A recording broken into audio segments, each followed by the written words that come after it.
할렐루야. 오늘도 하나님의 큰 은혜가 모든 성도에게 충만하시기를 축복합니다. 우리가 인생의 길을 아마 계획하시는 분도 있을 겁니다. 내 인생이 1년 후, 5년 후, 10년 후 이렇게 됐으면 좋겠다. 혹은 여러분의 자녀와 손주를 향하여 이런 삶을 살아갔으면 좋겠다는 마음의 기대들이 있을 겁니다. 우리가 그것을 내 생각이다 라고 이야기할 수 있지요. 나이가 생각하기에 나는 이렇게 됐으면 좋겠다. 그런 기대들을 가지고 살아갑니다. 물론 우리가 그런 기대가 없이, 그런 소망 없이 살 수는 없습니다. 그런데 그것이 내 생각으로 멈추게 된다면 그것이 하나님의 뜻으로 바뀌고 하나님이 원하시는 삶의 모습으로 세워지는 모습으로 이어지기를 원합니다. 다시 이야기를 오늘 성경의 말씀으로 돌아봅니다. 우리 예수님께서는 빌립보서의 말씀에 보면 분명히 이야기하면 하나님과 본체시다. 하나님이라는 거죠. 하나님이신 분이 이 땅에 인간의 몸으로 오셨습니다. 그것을 성육신이다 라고 이야기를 하고 있죠. 성육신하신 예수님이 우리를 사랑하셨다는 이야기를 우리는 성경을 통해 읽어가고 있습니다. 우리의 죄를 사하시고 우리를 구원하시기 위해서 예수님께서는 두 가지의 모습이 되어야 된다라고 하죠. 우리 한번 따라해 봅시다. 참 하나님이십니다. 참 인간이십니다. 하나님이시기에 우리의 죄를 용서하시는 것이죠. 하나님이 아니고 어찌 죄를 용서하겠습니까? 사람이 내가 당신의 죄를 용서한다고 그러면 당신이 무슨 권위로, 무슨 능력으로 내 죄를 용서한다. 물론 그 상대방에게 죄를 범했으면 그 사람이 용서해준다라고 이야기할 수 있겠지만 제3자 입장에서 우리가 죄를 용서한다는 이야기를 해도 아무런 효력이 없겠죠. 우리 하나님께서 이 땅에 우리를 구원하시고자 하나님의 능력으로 죄를 용서하신다고 선포하며 역사하시는데 근데 우리는 그걸 알지 못한다는 거예요. 하나님의 능력과 역사가 이 땅에 일어난다 할지라도 우리가 그것을 이해할 수 없습니다. 그래서 하나님이 우리가 이해할 수 있도록 우리가 깨달을 수 있도록 우리에게 보여주신 것을 계시다라고 이야기하는데 그 계시의 가장 중요하고 핵심적인 것이 예수님이 이 땅에 오신 것이다 라고 합니다. 물론 성경도 계시의 말씀이지만 예수님이 이 땅에 오신 것이 계시의 모습이라 라고 고백을 하게 됩니다. 왜 하나님이 이 땅에, 하나님의 아들이 이 땅에 오셔야 될까요?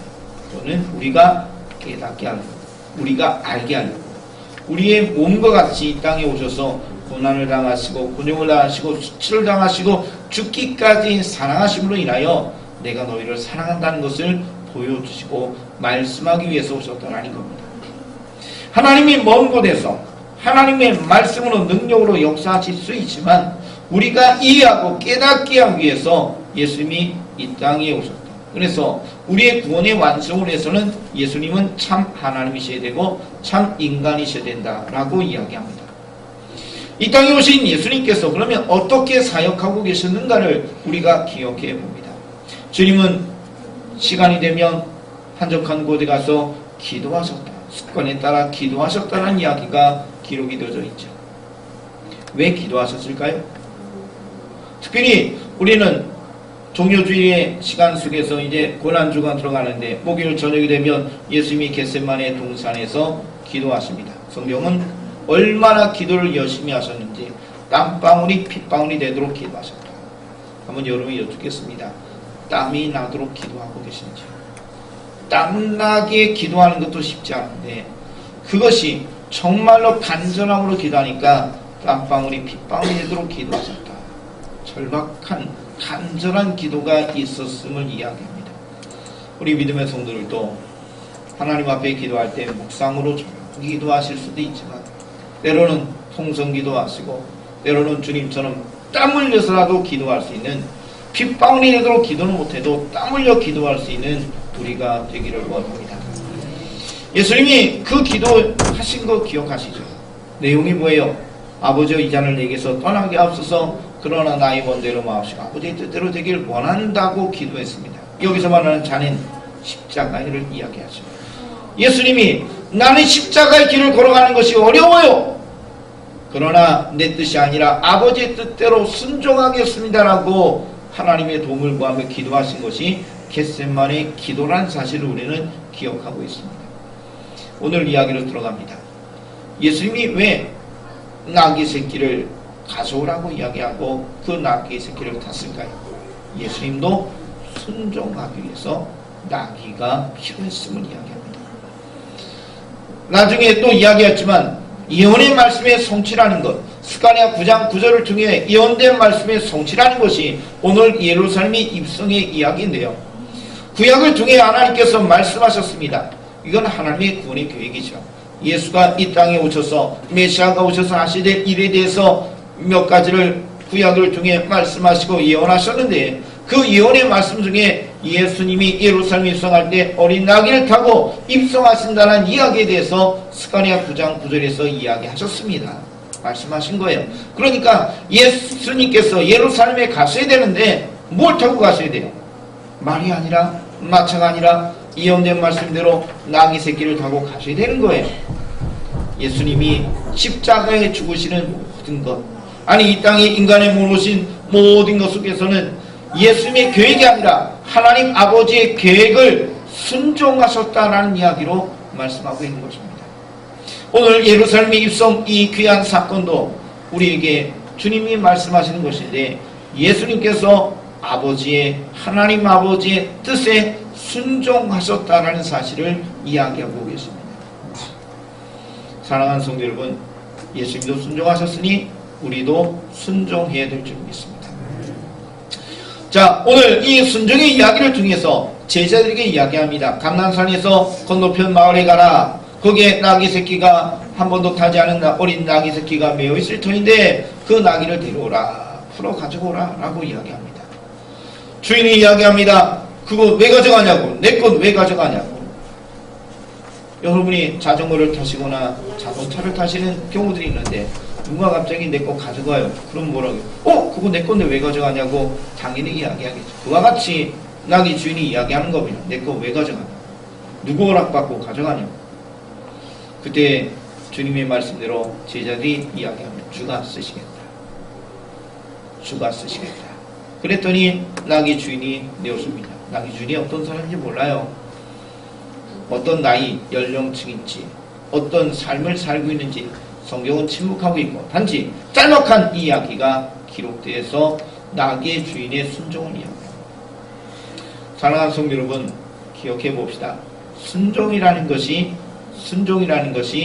헌신과 결부되었다라는 이야기를 오늘 하고 있습니다.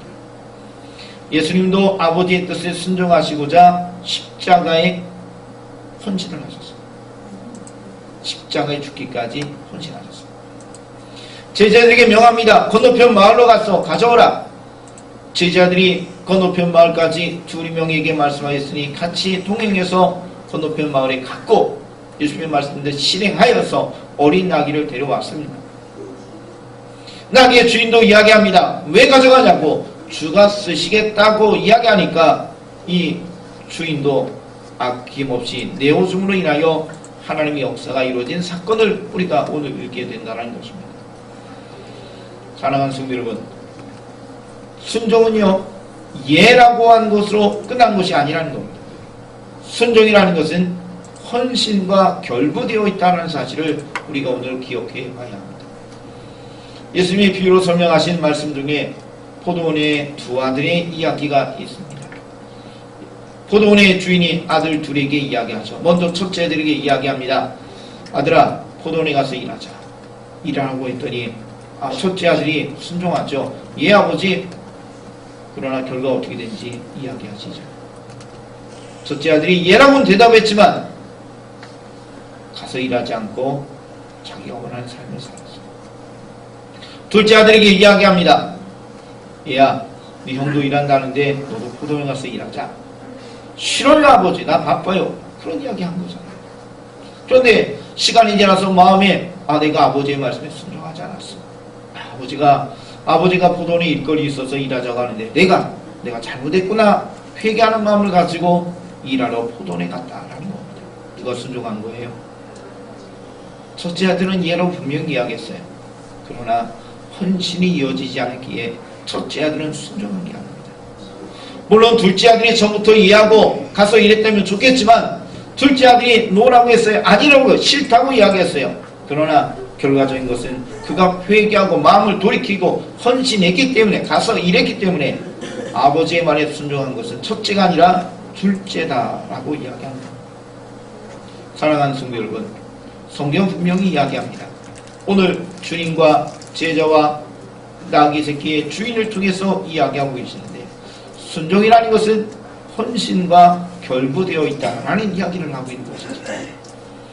사랑하는 성도 여러분, 우리 모든 성도가 주님 앞에 순종할 수 있는 믿음의 삶이 되시길 축복합니다. 근데 믿음의 순종은 헌신과 연결되어 있다. 사도행전에 기록된 이야기를 다시 생각해 보는데요. 거기 보면 부부가 나옵니다.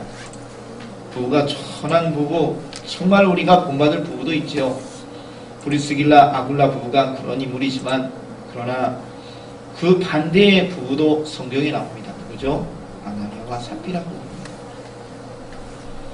아나니아 삽비라 부부가 자신의 밭을 팔아서 반을 드렸어요.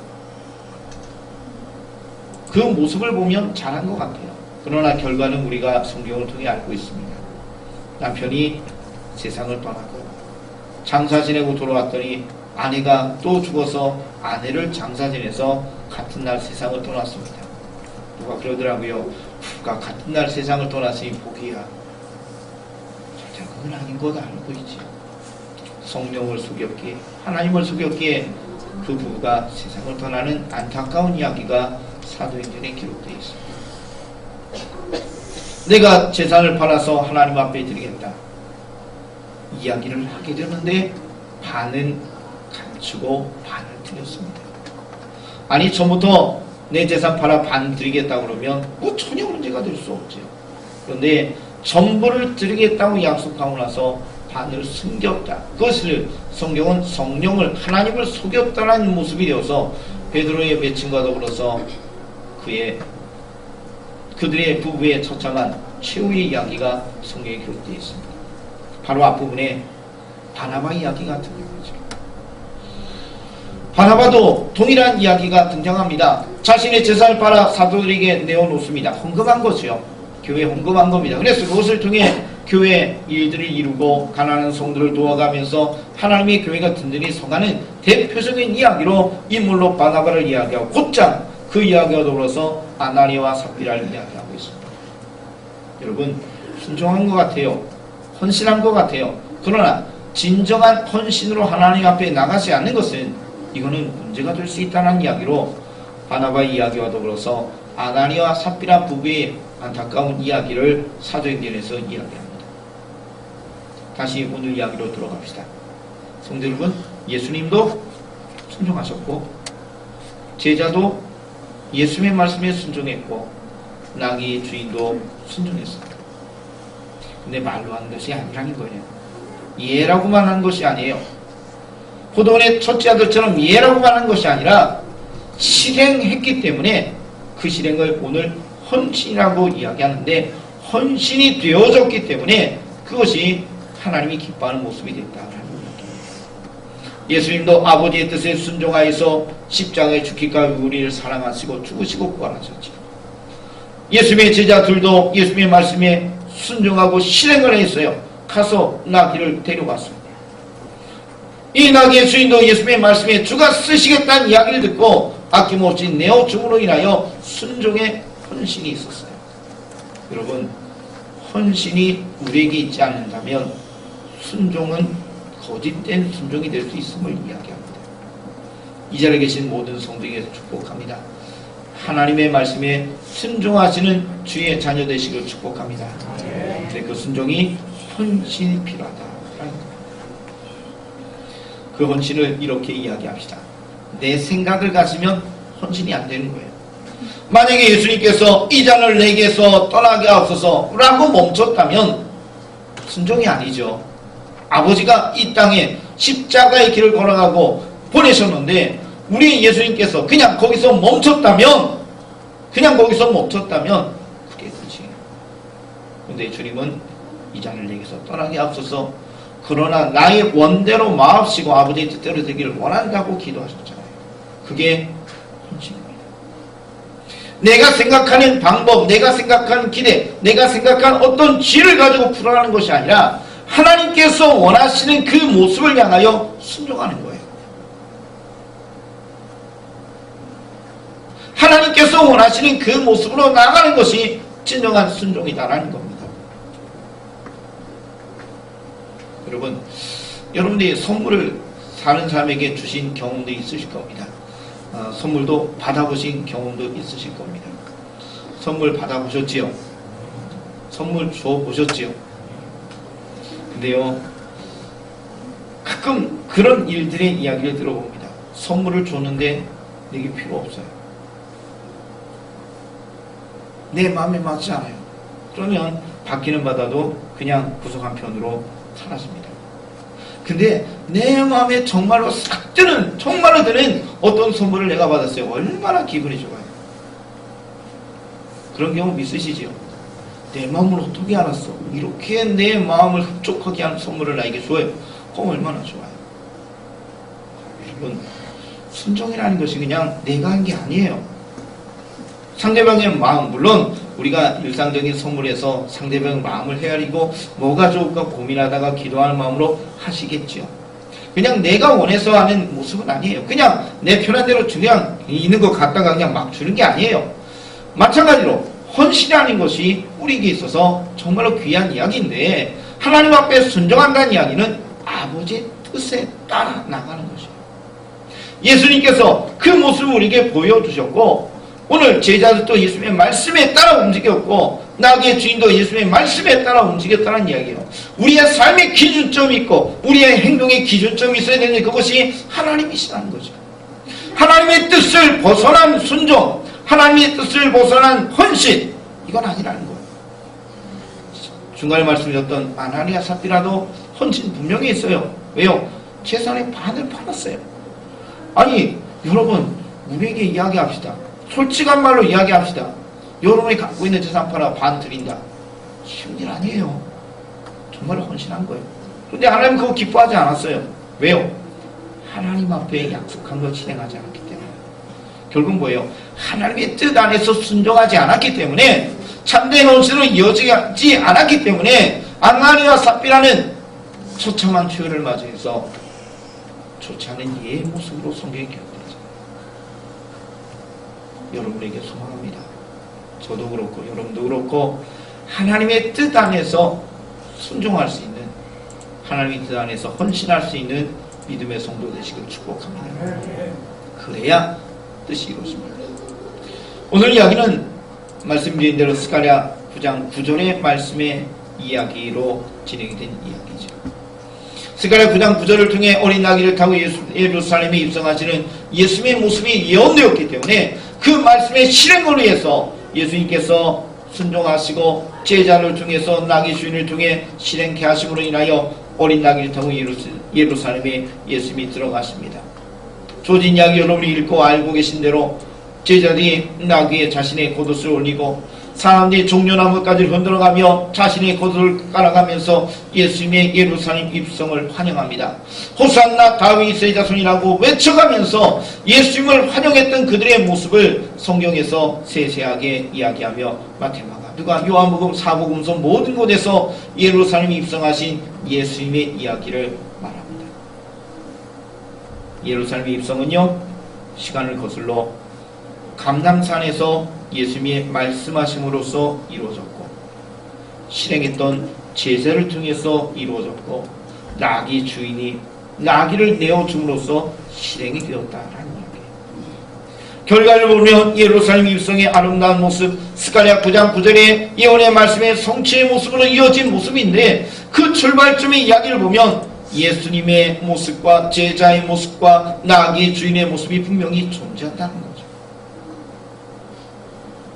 순종과 헌신의 이야기가 진행이 되었기 때문에, 이것이 선행이 되었기 때문에 예루살렘 입성의 스가랴 9장 9절의 예언의 말씀의 성취가 이루어졌음을 우리가 오늘 보게 된다는 겁니다. 사랑하는 성도 여러분, 마지막에 결과가 이루어진 것은 결국 선행된 어떤 모습이 존재한다는 이야기를 하는 것이지. 이제 우리는 결과를 바라보면서 하나님의 뜻이 이루어지는 그 결과를 바라보면서 선행되는 순종과 헌신의 모습의 삶이 돼야 한다는 이야기를 오늘 말씀을 통해 보게 됩니다. 이 자리에 계신 모든 성도에게 소망합니다. 하나님 앞에 믿음으로 나가시는 인생이 되시는데 내 뜻이 아니라 하나님의 뜻이 기준되는 믿음의 인생이 되시길 축복합니다. 예수님도 하나님의 뜻대로 움직였잖아요. 하나님이신 예수님께서 아버지 하나님의 뜻에 따라 움직이셨잖아요. 근데 내가 하나님의 뜻을 따르지 않는다는 건 말이 되지 않습니다. 우리 지혜가 출중할 수도 있어요. 뛰어난 많은 것을 이야기할 수도 있어요. 그러나 하나님께는 아니죠. 하나님의 지혜와 견주어서 우리가 무엇을 하겠습니까? 모든 걸 누렸던 인생, 세상에서 가장 지혜로웠던 사람이 했던 이야기가 전도서에 선포됐죠. 뭐라고 하죠? 헛되다. 세상에서 모든 걸 누려봤던 사람, 세상의 지혜의 모든 것, 지혜로웠던 인생을 살았던 솔로몬이 하는 이야기가 헛되다. 하나님과 견주어 하나님의 걸작품과 비교할 수 없도록, 하나님과 견주어 우리가 지혜를 이야기할 수도 없고요. 하나님과 견주어 우리가 무엇을 이야기할 수 없어요. 그러니 우리가 갖고 있는 생각을 내려놔야 되는 것이 순종할 수 있는 거죠. 자, 다시 기억합니다. 순종은요, 하나님의 뜻과 내 생각이 상충됐을 때 내 생각을 내려놓는 것이 순종이 되는 거예요. 겟세마네 기도가 그 내용인 것 기억하시죠? 예수님의 뜻은 이 잔을 내게서 떠나가게 하옵소서. 십자가의 길이 너무 힘드니까 나는 가지 않겠다는 이야기가 예수님의 입장이에요. 뜻이에요. 그러나 아버지는 그래도 가야 한다고 이야기한 거죠. 아버지의 뜻대로 되기를 원합니다. 아버지는 아버지 하나님은 십자가의 길을 걸어가고 예수님이 이 땅에 성육진하게 하셨고 그 길을 걸어가라고 지금 여기까지 오게 하셨어요. 예수님이신 하나님의 아들이신 예수님께서도 분명히 겟세마네 기도에서 이야기하셨어요. 하나님 아버지의 생각과 내 생각이 상충되고 있다라는 이야기예요. 나는 십자가의 길이 싫어요. 아버지, 너는 십자가의 길을 걸어가야 돼. 하나님의 아버지의 이야기. 분명히 상충된다는 거예요. 그때 내 생각을 가지고 예수님이 아버지의 뜻이 아니라 내 생각을 가지고 이 잔을 피하게 앞서 떠나게 앞서서 나는 싫어요 하고 이야기하지 아니하시고 아버지의 뜻에 순종하셨음을, 헌신하셨음을 우리는 오늘 기억해보자. 순종은 분명히 우리의 생각과 상충되는 하나님의 말씀이 주어질 때 그때 내 생각을 내려놔야 가능합니다.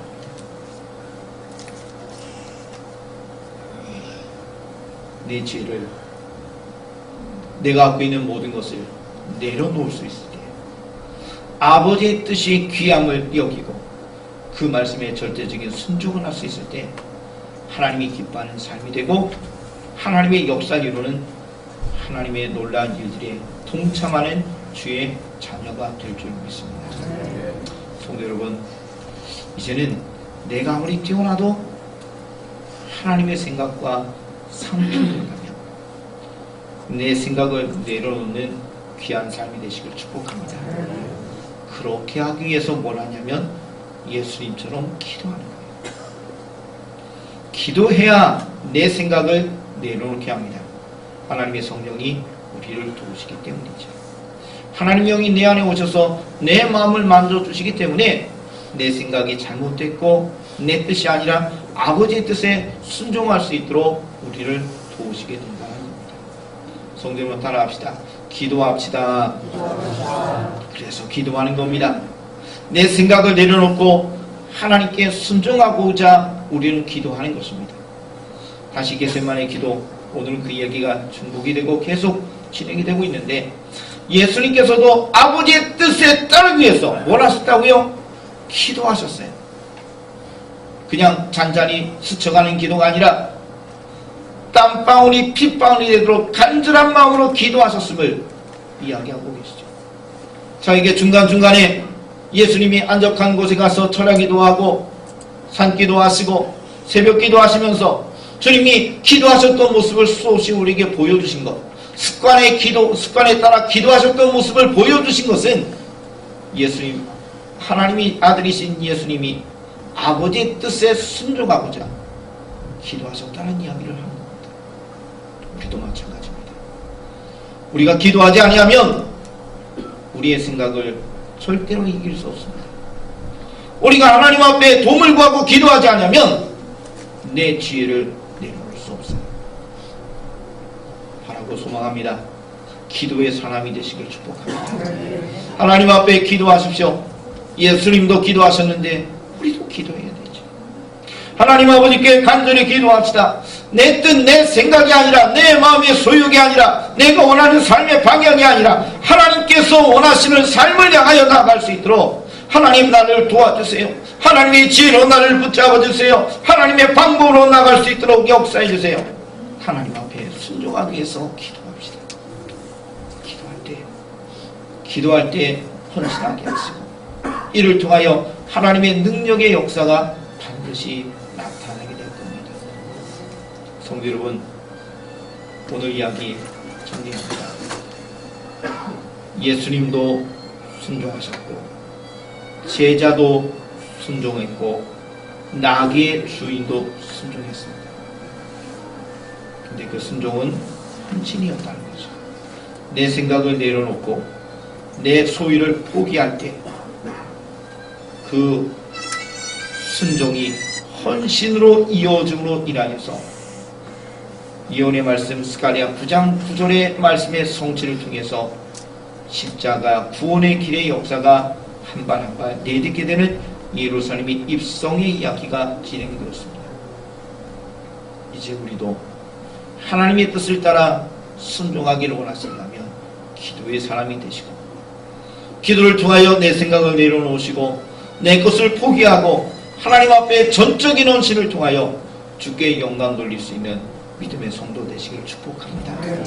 이를 통하여 우리 대전 제1교회를 향하여 하나님이 원하신 놀라운 일들이 여러분을 통해 하나님께서 원하시는 놀라운 일들이 하나님께서 원하시는 대로 사용하시고 역사하시기를 축복합니다. 기도드리겠습니다. 주님께서 우리와 함께 하시고 인도하시니 감사를 드립니다. 예수님께서도 아버지의 이 잔을 내게서 떠나게 하옵소서 하고 기도하셨지요. 예수님께서도 아버지의 뜻에 순종하시기 위해서 기도하셨지요. 우리도 기도의 사람이 되길 원합니다. 나는 내 생각을 내려놓을 수 없고 내 뜻을 내려놓을 수 없기에 하나님의 도움을 구합니다. 주님의 뜻과 상충될 때 결단하고 순종 헌신할 수 있도록 기도하게 하여 주시고 그래서 우리가 주님 앞에 믿음으로 나가 하나님의 역사에 하나님의 능력에 동참케 하여 주옵소서. 예수님의 이름으로 기도드리옵나이다. 아멘.